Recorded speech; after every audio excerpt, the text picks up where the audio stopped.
Hello guys, welcome back to our channel. എൻ്റെ കയ്യിലിരിക്കുന്ന fruit artificial അല്ല കേട്ടോ, ഒറിജിനൽ തന്നെയാണ്. ഇതിൻ്റെ പേര് പേഴ്സിമൺ എന്നാണ്. മുന്നേ ഒരുപാട് തവണ കഴിച്ചിട്ടുണ്ടെങ്കിലും ഇത്ര നിറത്തിൽ കിട്ടുന്നത് ഇതാദ്യമായിട്ടാണ്. കണ്ടപ്പോൾ ഒരു കൗതുകം തോന്നി വീഡിയോ എടുത്തതാണ്. അപ്പോൾ നിങ്ങളിൽ എത്ര പേരാണ് ഇത് കഴിച്ചിട്ടുള്ളത്?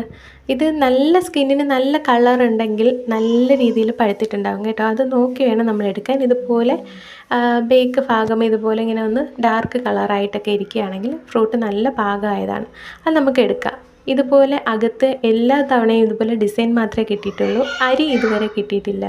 ഇപ്പോൾ നമ്മൾ ഹെയ്നൂന് കൊടുക്കാനായിട്ട് ബേബി ഫുഡായിട്ട് ഇത് കൊടുക്കുന്നത് നല്ലതാണ്. ഇതിൻ്റെ സ്കിന്നും കഴിക്കാൻ കേട്ടോ, നല്ലതാണ്. അപ്പോൾ ഇത് മുറിച്ചിട്ടിട്ട് ഒരു തുള്ളി പഞ്ചസാര പോലും ചേർക്കാതെ, വെള്ളം ചേർക്കാതെ മിക്സിയിലൊന്ന് അടിച്ചെടുത്താൽ ബേബീസിനൊക്കെ കൊടുക്കാൻ നല്ല ഫുഡാണ് കേട്ടോ. അപ്പോൾ നമുക്ക് നല്ല പൾപ്പി ആയിട്ടുള്ള ഒരു ജ്യൂസ് കിട്ടും.